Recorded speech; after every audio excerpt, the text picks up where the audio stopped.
আছে আসলে সবাই তিল করে এই ফেডারেশন তৈরি করে শ্রমিকদের জীবনমান উন্নয়ন করার জন্য। বাংলাদেশে 7,43,000 শ্রমিক যারা 7,43,00,000 শ্রমিক প্রায় বাংলাদেশে কাজ করে বিভিন্ন জেলা পর্যায়ে থানা পর্যায়ে।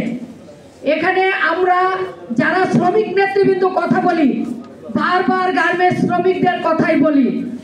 এর বাহিরেও যে আমাদের বিভাগ এবং জেলা পর্যায়ে যারা নির্মাণে কাজ করে, কৃষিতে কাজ করে, ইট ভাটায় কাজ করে, চাতালে কাজ করে, যারা আরো বিভিন্ন মৎস্যজীবীরা, যারা জেলেরা এই উত্তাল সাগরের মধ্যে মাছ ধরে বিভিন্ন সময় নৌকা ডুবিতে মারা যায়, তাদের লাশের সন্ধান কিন্তু আমরা পাই না। আমাদের বাংলাদেশের এই ঢাকা এবং গাজীপুর, আশুলিয়া, সাভারে যে মৃত্যুর ঘটনাগুলো শ্রমিকের ঘটে, সেগুলাই আমরা পেপার, পত্রিকা, টিভির চ্যানেলে পাই। আসলে কিন্তু আমরা 64টি জেলায় 68,000 গ্রাম বাংলায় যে শ্রমিকরা কাজ করে, সেই শ্রমিকের লাশের খবর আমরা পাই না, অসুস্থের খবর আমরা পাই না। আমাদের শ্রমিক কল্যাণ তহবিল বাংলাদেশ সরকার গঠন করেছে। আমরা এখানে যারা উপস্থিত হয়েছি, কার ছেলে মেয়ে কেউ অসুস্থ হলে, কে মৃত্যুবরণ করলে, কার পরিবার কত টাকা এই তহবিল থেকে পেয়েছে আমরা বলতে পারি না। আমরা সেখানে যখনই কোনো অ্যাপ্লিকেশন করি, সেটা যাচাই বাছাইয়ের নামে ফাইলের নিচেই পড়ে থাকে। আমরা যে সেক্টরে কাজ করি, সেই সেক্টরে আমাদের 2-3টা করে ফাইল মালিকরা ব্যবহার করে। একটা অডিটের সময় দেখায় যে আমাদের শ্রম আইন অনুযায়ী আমাদের সকল পাওনা পরিশোধ করে। আসলে কি তাই? আমরা জানি না। আমাদের মজুরি, কম মজুরিতে কাজ করা, দীর্ঘ সময় কাজ করা, অসুস্থ কর্মপরিবেশে কাজ করা, আমাদের যেগুলো আইন আছে, আইন অবমাননা করে কারখানা পরিচালনা করা, এই দায়িত্ব কার? এই দায়িত্ব বাংলাদেশ সরকারের কলকারখানা অধিদপ্তরের যারা ইন্সপেক্টর আছে, তাদের পরিদর্শন করার দায়িত্ব।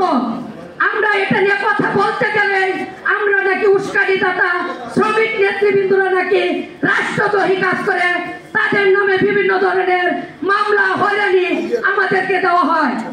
আমরা যে সরকার এখন পেয়েছি, যে উপদেষ্টা পরিষদ আমাদের বাংলাদেশ চালিয়েছে, আমরা কি সেখানেও সুস্থ আছি কিনা, স্বাভাবিক আছি কিনা? না, আমরা সেখানেও শ্রমিক নেতৃবৃন্দরা অনেকেই ঘরে বসে গেছে, তাদের সংগঠন থেকে সঠিক নেতৃত্ব বয়ে দিতে পারছে না। আমরা কলে কারখানায় কাজ করি, আমরা কি চাই? আমাদের ন্যায্য মজুরি চাই, নিরাপদ কর্ম পরিবেশ চাই, আমাদের স্বল্প এবং কম টাকা দিয়ে আমরা আমাদের চিকিৎসা চাই। আমাদের যারা মা বোনেরা কাজ করে, একই দেশে 2টি আইন সরকার পরিচালনা করে, যারা ব্যাংকে, যারা সরকারি চাকরি করে, তাদেরকে 6 মাসের মাতৃত্বকালীন ছুটি দেয়। আর আমরা যারা কলে কারখানায় কাজ করি, তাদেরকে 4 মাসের মাতৃত্বকালীন ছুটি দেয়। এটা আমরা কোন দেশে বাস করি? এটা নাকি স্বাধীন দেশ? এটা নাকি স্বাধীন?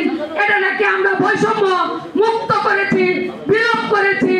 না, আমাদের যে সংস্কার কমিটি হয়েছে, নারী সংস্কার কমিটি হয়েছে, আমাদের শ্রম সংস্কার কমিটি হয়েছে, আমরা নেতৃবৃন্দরা যে যেখান থেকে সংস্কার কমিশনের কাছে প্রস্তাবনা দিয়েছি, এই প্রস্তাবনা যদি সরকার আইনে রূপান্তরিত করে, তাহলেই মনে করব আমরা গণতান্ত্রিকভাবে এই বাংলাদেশে বাস করতে পারতেছি।